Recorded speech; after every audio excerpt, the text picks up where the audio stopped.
सर्व अभियोग्यताधारकांना नमस्कार. ज्या विषयाच्या अनुषंगाने आजचा व्हिडिओ बनवत आहे तो महत्त्वाचा विषय म्हणजे मुलाखतीसह राऊंडमध्ये जो काही मुलाखतीचा प्रकार बदलण्यात आलेला आहे आणि मार्कांचं जे डिस्ट्रीब्युशन होतं त्यामध्ये प्रचंड क्रांतिकारी बदल करण्यात आलेला आहे. त्या संदर्भाने महत्त्वाची विषय आपल्या सर्वांसमोर मांडायचे आहेत. आम्ही ज्या वेळेला इंटरव्ह्यू दिला तर त्यावेळेला तो 30 गुणांचा होता आणि त्यामध्ये फक्त आणि फक्त व्यक्तिमत्वाचीच चाचणी केली जात होती. म्हणजे मला नेमकं काय येतं, मी शिकवू कसा शकतो, मी बोलू कसा शकतो, मी विद्यार्थ्यांवरती, पालकांवरती प्रभाव कसा टाकू शकतो, संस्थेच्या, शाळेच्या विकासासाठी कशा पद्धतीने मदत करू शकतो, माझ्या व्यक्तिमत्वामध्ये कोणकोणती कौशल्य आहेत, मी त्यांचा वापर आणि ॲप्लिकेबिलिटी नेमकी कशा पद्धतीने करू शकतो, अर्थात उपयोजन कशा पद्धतीने करू शकतो, या संदर्भामध्ये एखाद्या व्यक्तिमत्वाचा पूर्णतः अभ्यास करण्याचं गुणांकन हे 2022 आणि 2017 या दोन्ही वेळेसच्या मुलाखतीच्या राऊंडमध्ये होतं. आणि अनेक संस्थांनी खरं पाहिलं तर विद्यार्थ्यांची निवड करत असताना एखाद्या विद्यार्थ्याला मार्क कमी जरी असले तरी सुद्धा त्याच्या व्यक्तिमत्वाची परीक्षा ही घेतलेली होती. आणि त्यामधून उद्याचा समाज, उद्याचा भारत घडवणारे विद्यार्थी तयार करणाऱ्या व्यक्तिमत्वांची निवड त्या ठिकाणी शिक्षक म्हणून केलेली होती. यावेळेसची जी मुलाखतीसह राऊंडमध्ये एकंदरीत कार्यप्रणाली जर आपण लक्षात घेतली तर मार्कांचं डिस्ट्रीब्युशन मी ज्या वेळेला बघितलं तर त्यावेळेला मला आश्चर्याचा धक्का बसला की ही ज्या वेळेला मार्कांचं गुणांकन एकंदरीत केलेलं आहे, त्याचं डिस्ट्रीब्युशन केलेलं आहे, तर ते करत असताना कोणकोणत्या गोष्टींचा या ठिकाणी विचार केला गेलेला असेल आणि विद्यार्थ्यांचा मुलाखतीचा राऊंड जो आहे तर तो मुलाखतीच्या राऊंडला मुलाखत न ठेवता खऱ्या अर्थानं कुठेतरी पुन्हा एकदा मार्कांच्याच अवतीभोवती खेळण्याचा या ठिकाणी प्रघात घातलेला आहे, असं मला माझ्या वैयक्तिक निदर्शनामध्ये हे दिसून येतं. ते असं मला का वाटतं ते मी माझं मत मांडण्याचा या ठिकाणी प्रयत्न करणार आहे. कदाचित हे मत तुमच्या मताशी साधर्म्य असणारं नसू शकते. मी त्याबद्दल आपली आताच क्षमा मागतो.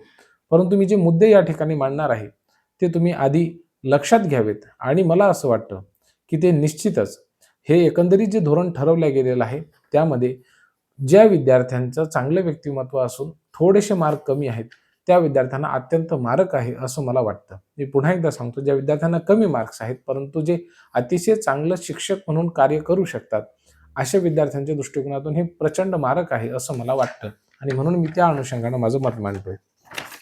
या ठिकाणी 52.5 मार्क हे माफ करा 75% मार्क्स जे आहेत तर ते टेट परीक्षेमधील गुणांना देण्यात आलेले आहेत.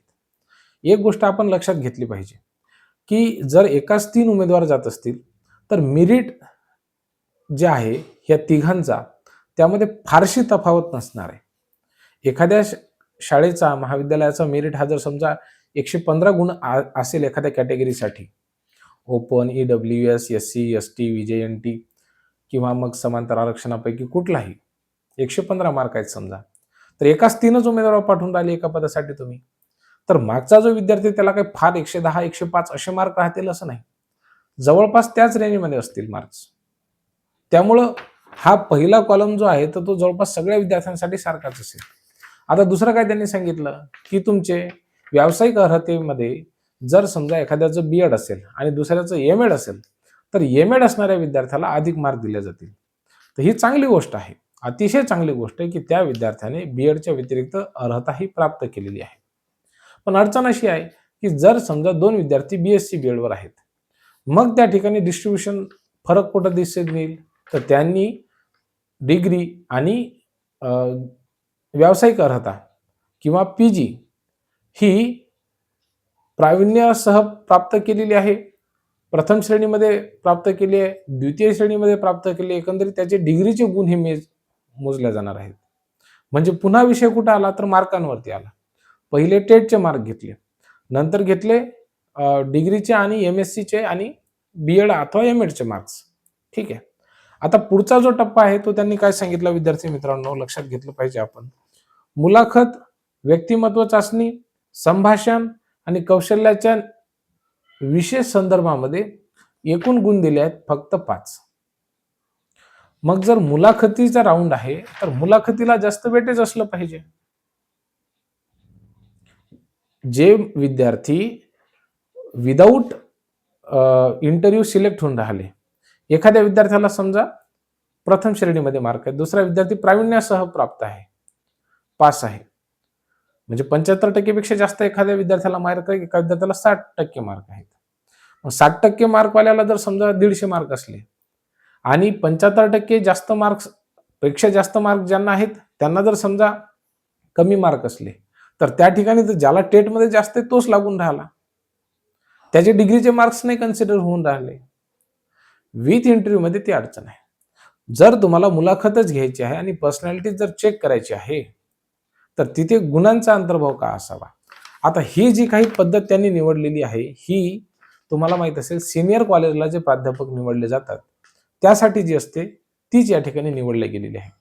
ही एका दृष्टीने चांगली आहे, कारण की ज्या विद्यार्थ्यांना खूपच कमी मार्क्स होते ते डोनेशन देऊन काही ठिकाणी लागल्या जात होते, मग त्यांना खूप जास्त इंटरव्ह्यू मध्ये मार्क्स द्यायचे आणि ते लागून जात होते.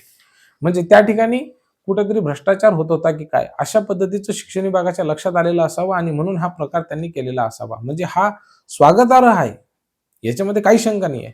पण जे खरंच चांगले पोटेन्शियल कॅन्डिडेट आहेत, मी त्यांच्याबद्दल बोलतोय, एवढी गोष्ट आपण लक्षात घ्यावी. ठीक आहे, मी सरसकट नाही बोलतो. त्यानंतर उमेदवाराचं पाठ निरीक्षण, पाठाची पूर्वतयारी, विषयाची मांडणी, पाठादरम्यानची शैक्षणिक साहित्याचा वापर, याला फक्त 2 गुण दिलेले आहेत, 2 मार्क. अर्धा तास तो शिकवणार आहे, त्याला फक्त 2 मार्क.